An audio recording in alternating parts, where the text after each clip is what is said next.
일어나 가라, 내 믿음이 너를 구원하였느니라 하시더라. 아멘. 오늘은 누가복음 17장 말씀을 통해서 우리가 하나님의 말씀을 함께 나누도록 하겠습니다. 오늘 본문에 나오는 말씀은 우리가 너무나 잘 알고 있는 열 나병 환자 이야기입니다. 오늘 나오는 이 열 나병 환자 이야기를 통해서 우리에게 하나님께서 어떤 것을 요구하시는지 한번 살펴보도록 하겠습니다. 오늘 본문 말씀 누가복음 17장 11절 말씀에 이렇게 시작하고 있습니다. 자, 함께 읽어보겠습니다.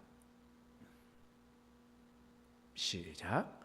예수께서 예루살렘으로 가실 때에 사마리아와 갈릴리 사이로 지나가시다가, 지금 예수님께서 어디로 가고 계십니까? 예루살렘으로 가고 있습니다. 예수님께서는 원래 어디에서 활동하셨습니까? 예수님은 북쪽 갈릴리에서 활동하셨습니다. 그런데 가끔 예루살렘으로 가실 때가 있어요. 성경에 보면 예수님께서 예루살렘으로 가셨다, 베다니에 계셨다, 이렇게 얘기한 적이 있거든요. 그러면 이때가 언제입니까? 왜 예수님께서 예루살렘으로 가셨습니까? 우리 율법에 의하면 3대 명절 있죠. 3대 절기, 유월절, 오순절, 초막절, 이럴 때는 반드시 예루살렘에 가서 하나님께 제사를 드려야 합니다. 이것이 법이었어요. 하나님께서 이스라엘 주신 법이었습니다.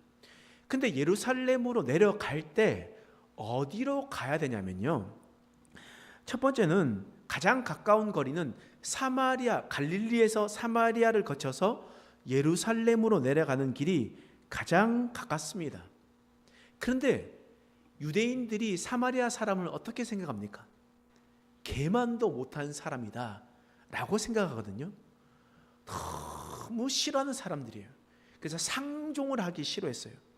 뿐만 아니라 사마리아는, 여러분 사마리아 했을 때 뒤에 뭐가 부르냐면 사마리아 산지 이렇게 부릅니다. 사마리아 산지. 왜 그러냐면 이 중앙으로 지나갈 때는 이스라엘에는 이 중앙에는 산악 지역으로 이루어져 있습니다. 그러니까 만약에 이 태백산맥처럼 밑으로 내려오는 이 길이 있단 말이에요. 그렇기 때문에 높이는 그 정도가 아니겠지만 그래도 해발 800m 정도 되는, 북한산 정도 되는 그 정도의 높이에 있는 산들이 쭉 이어졌다는 거예요.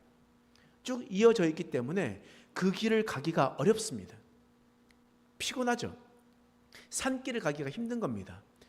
그리고 또한 사마리아 사람들 만나는 것 자체도 싫기 때문에 이스라엘 사람들은 조금 더 우회하더라도 동쪽으로 가서 모압 땅에 있는 평지 땅을 가게 됩니다. 그때 고대 고속도로가 있었거든요. 그걸 뭐라고 부르냐면 왕의 대로라고 불렀습니다. 아주 고대부터 있었던 이 고속도로, 왕의 대로를 거쳐서 쭉 남하하다가 이제 바로 요단강에 있는 요단강을 건너고 여리고를 거쳐서 예루살렘 산으로 올라가는 그 길이 가장 편하고 마음도 편하고 육신도 편한 그런 길이었다는 거예요.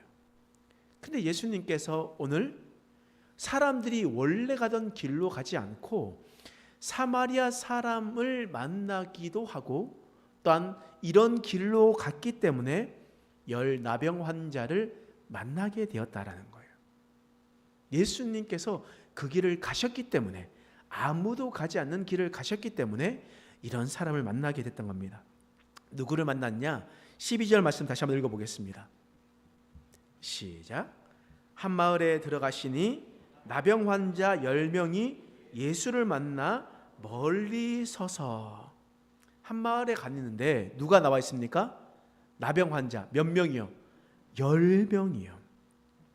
예수님께서 편한 길로 선택했다면 이 사람들 못 만났겠지만 예수님께서는 사마리아 사람을 멀리 하지도 않으시고 또한 어려운 길들을 선택함으로 이 사람들을 만나게 되었습니다.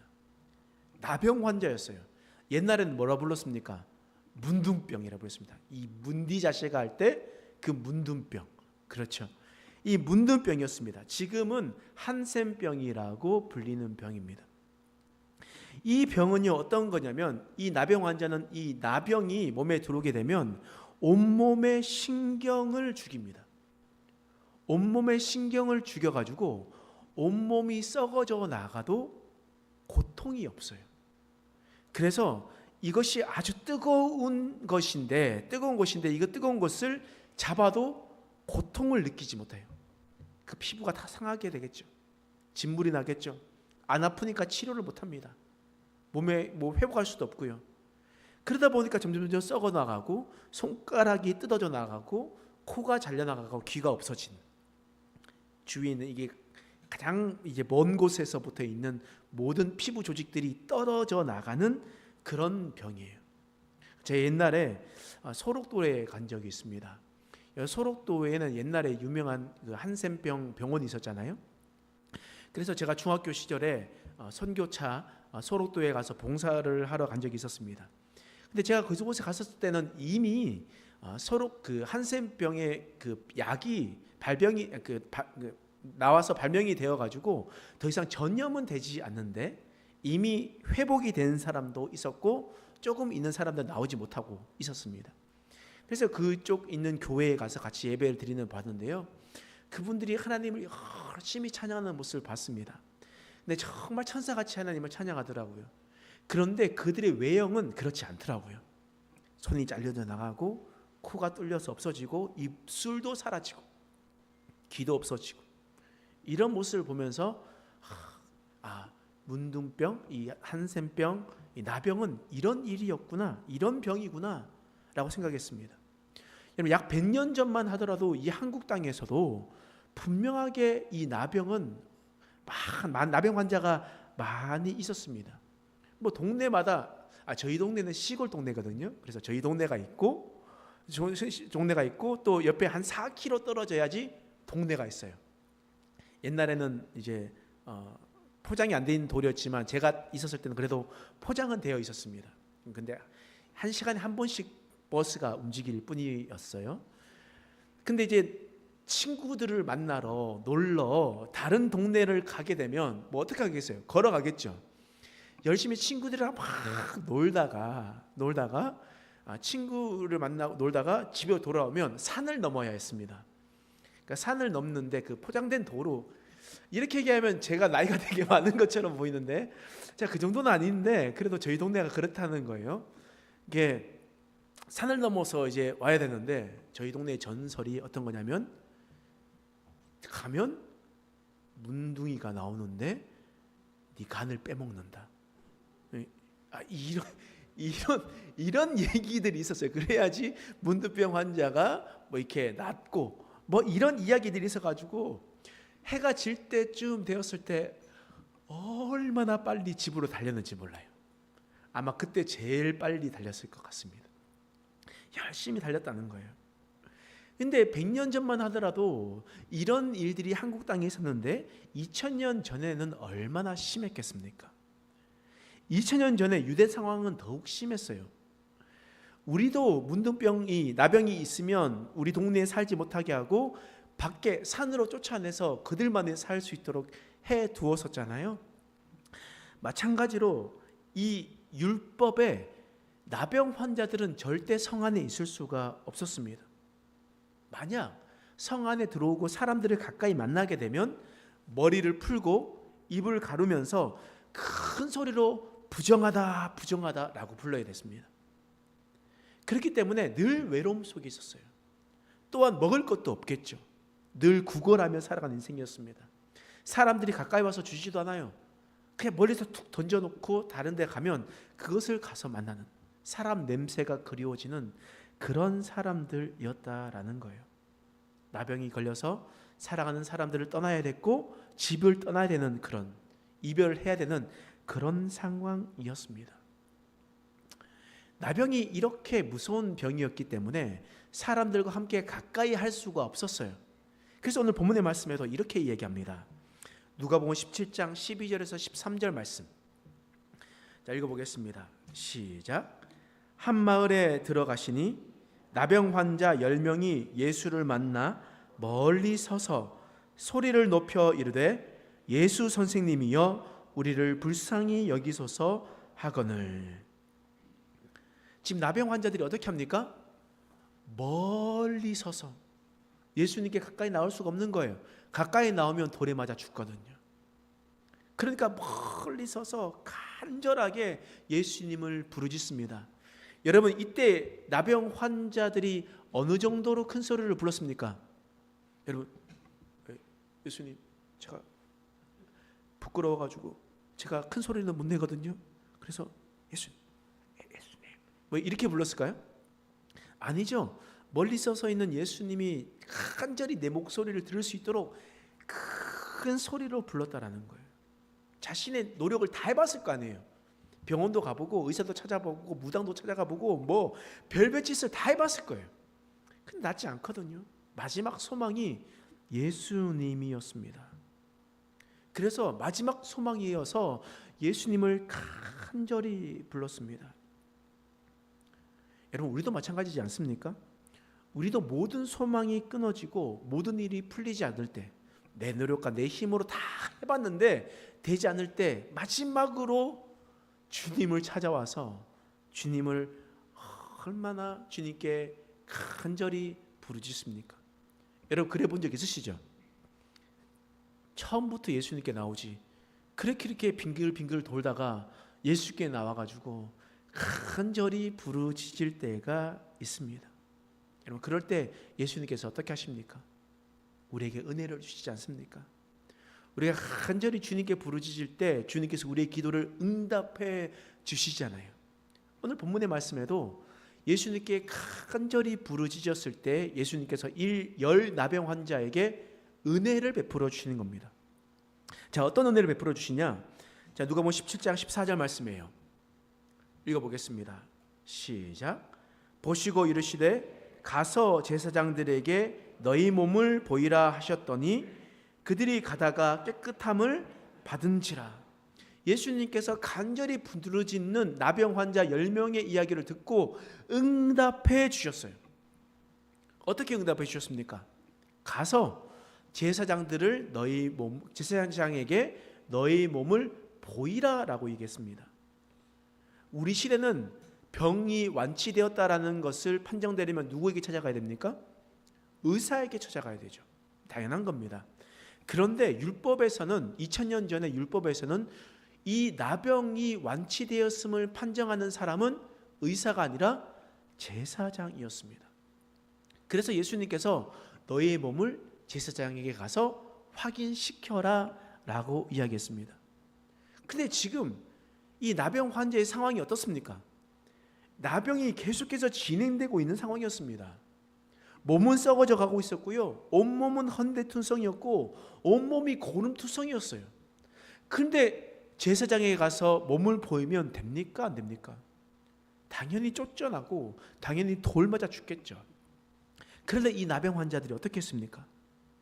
예수님의 말씀에 순종했었던 겁니다. 주님께서 응답해 주심에 그 응답이 말이 되지 않고 내 상황이 바뀌지 않아도 내 문제가 다 풀리지 않아도 그들은 예수님 말씀에 순종했다라는 거예요. 그 순종할 때 어떤 일이 일어납니까? 14절 말씀 다시 한번 읽어볼게요. 읽겠습니다. 시작. 보시고 이르시되 가서 제사장들에게 너희의 몸을 보이라 하셨더니 그들이 가다가 깨끗함을 받은지라. 출발하기 전에는 회복이 됐습니까? 안 됐습니까? 출발하기 전에는 회복이 안 됐어요. 그런데 주님의 말씀에 순종하고 내 상황이 풀리지 않고 내 문제가 해결되지 않아도 주님의 말씀이라면 기꺼이 순종해서 발걸음을 내딛는 겁니다. 그랬을 때 우리는 하나님의 기적을 체험하게 되는 겁니다. 여러분, 여호수아 때 하나님께서 이제 가나안 땅을 건너가려고 합니다. 그런데 자신이 여호수아를 가로막은 것은 바로 범람하는 요단강이었습니다. 범람하는 요단강에 누가 발을 내디딜 수 있겠습니까? 그런데 하나님께서 제사장에게 명령합니다. 너희는 언약궤를 메고 제사장은 그 물을 내디더라 라고 얘기했습니다.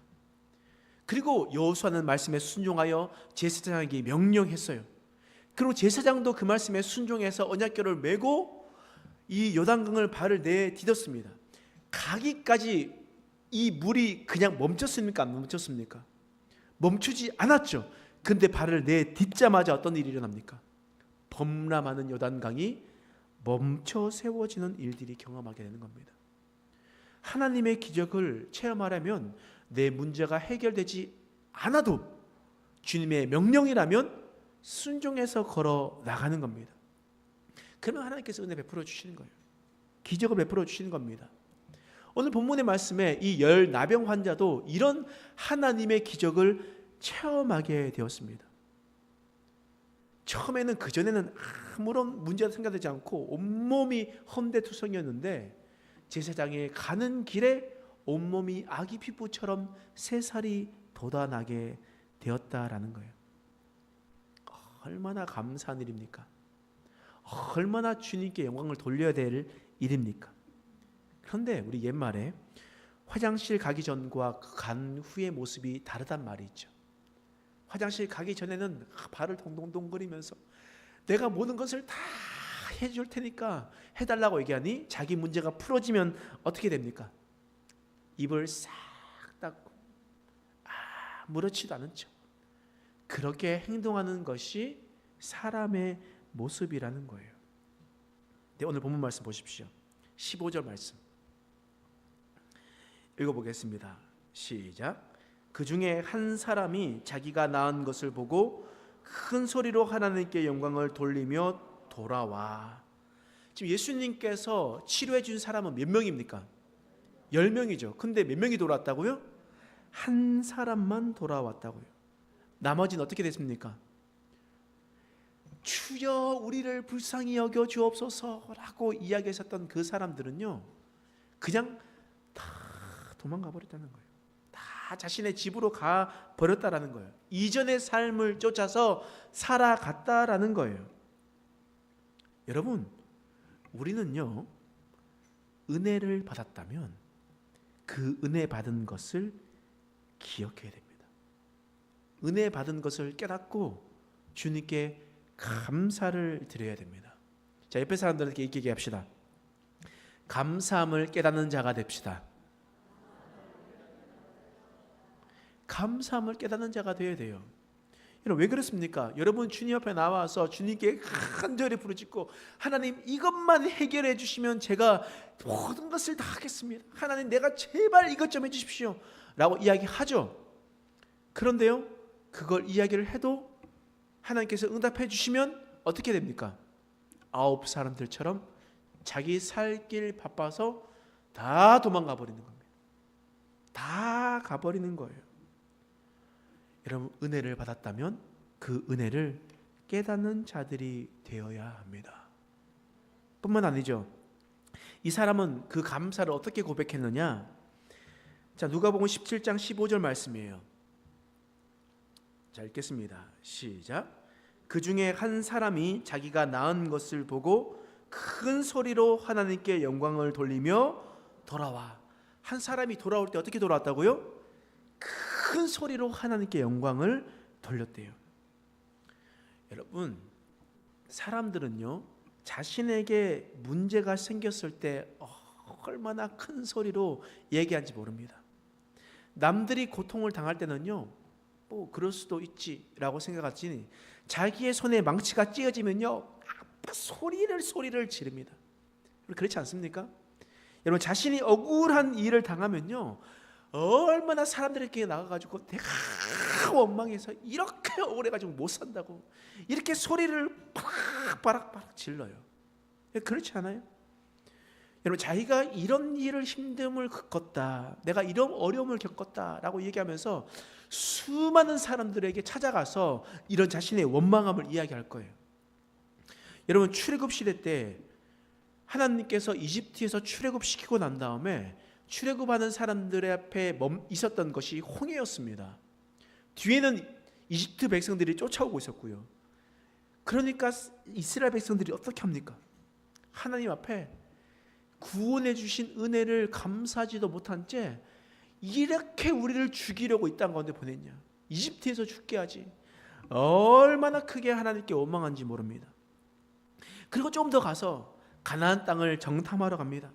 사람들이 40일 동안 정탐을 한 후에 거대한 사람들을 보고 난 다음에 그 보고를 받고 이 사람들은 밤새도록 통곡을 했던 거예요. 밤새도록 통곡을 하면서 이야기를 했습니다.